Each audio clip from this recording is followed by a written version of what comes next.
It's like 1 in the morning here, and I wanted to talk about a campaign that I've been running and why I think it works so well.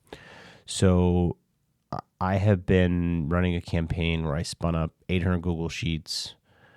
I gated access to them. I spent, I don't know, a couple of hours looking through G2 categories instead of industries to identify who are the companies that I could sell to.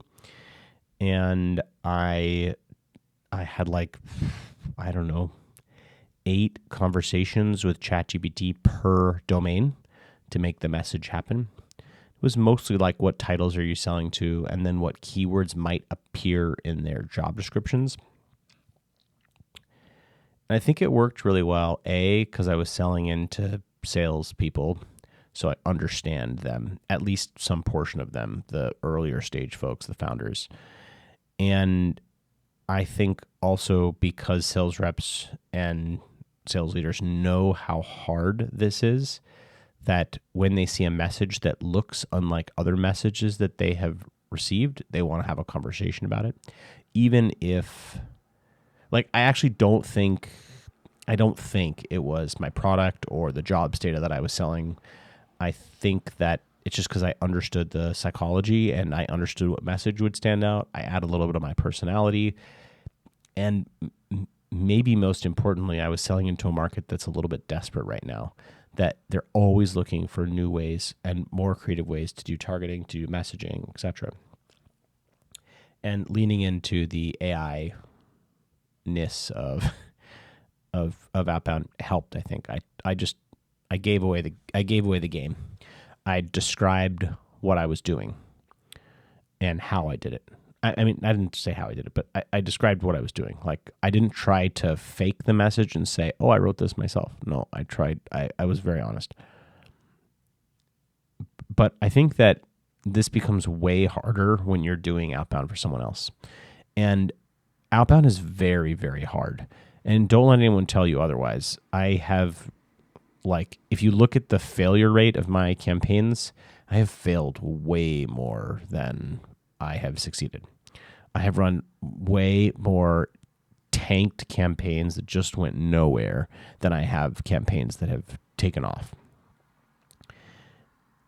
And I think that, and when I sell the consulting side of the business, I really just talk about this as shots on goal. That's the very best that I can do for you, is give you opportunities to get in front of your buyers with the message that is unique. That's all I can do. And, sorry, my mouse is like up here.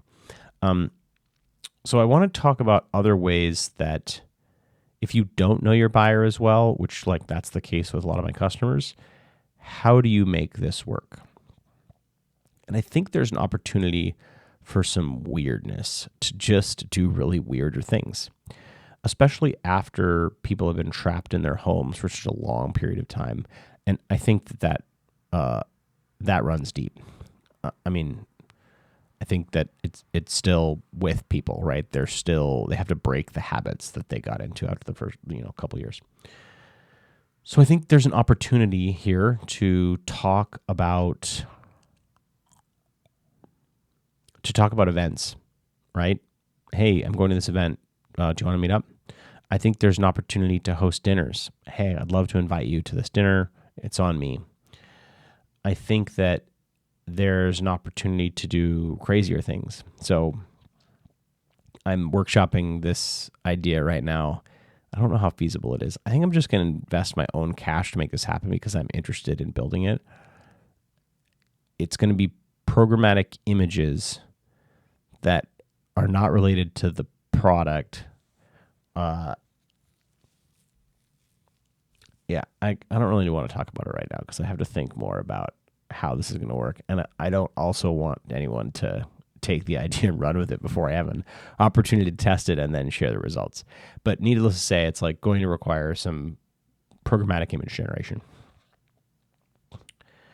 And I think that there are also opportunities in Outbound to be more cryptic, to not give away what you do or maybe even who you are, to just talk about the problem and verify that they have the problem.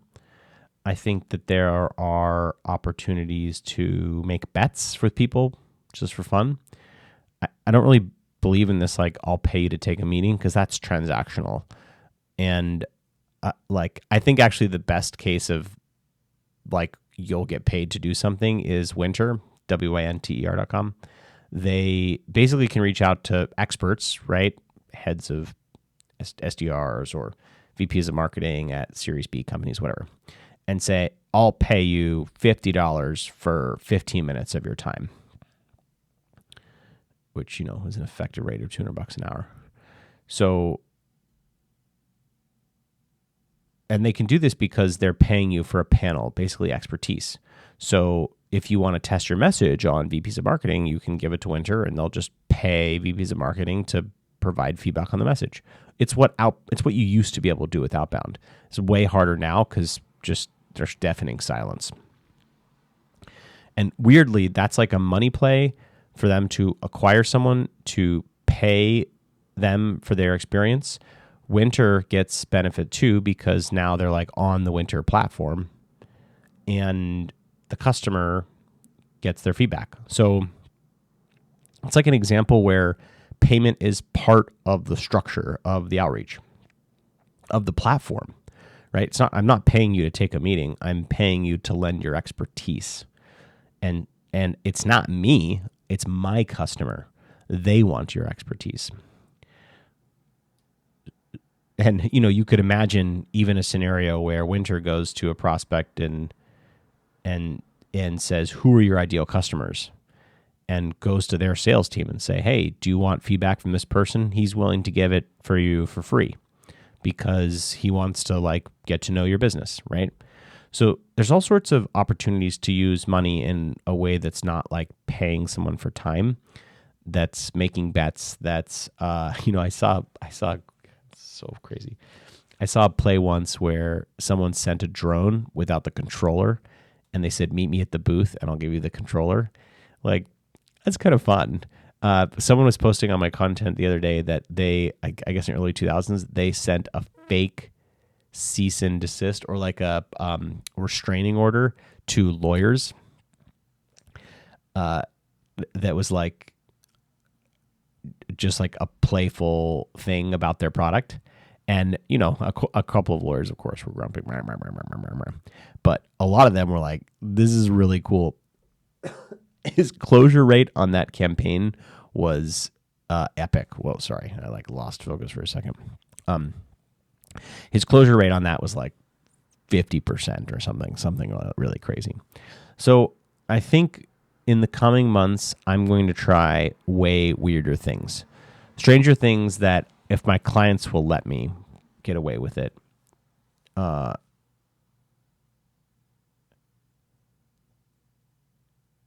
just to get people's attention, but to have fun in the process and to bring them along on that journey. And I think that if you can get people to realize that they're not being sold to, that you're just starting a conversation, and that you're I started this email Christmas in March. It's come. And so I think that this is the kind of stuff that you're going to see me experimenting with. It's going to be weirder. It's for the customers that will let me, it will include more of my personality, I think. And I think there will be I'm going to play around with money indirectly and see how I can use it to, like the dinner stuff. So that's those are my sort of midnight musings. This is the stuff that's on my mind right now and how I'm thinking about it. And I will say one thing that has really stuck with me.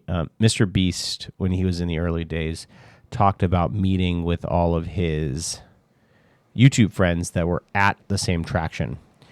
And he said,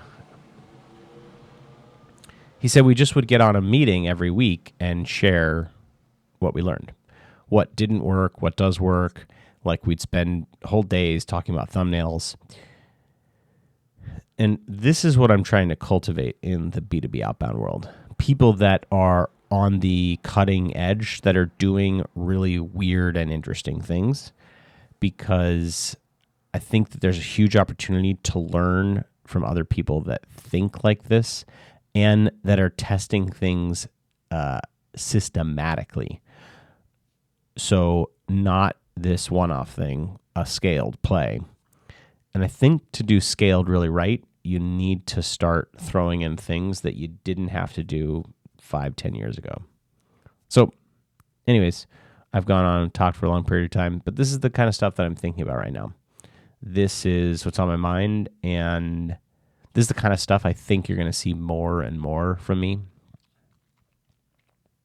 Yeah, so what crazy things have you tried?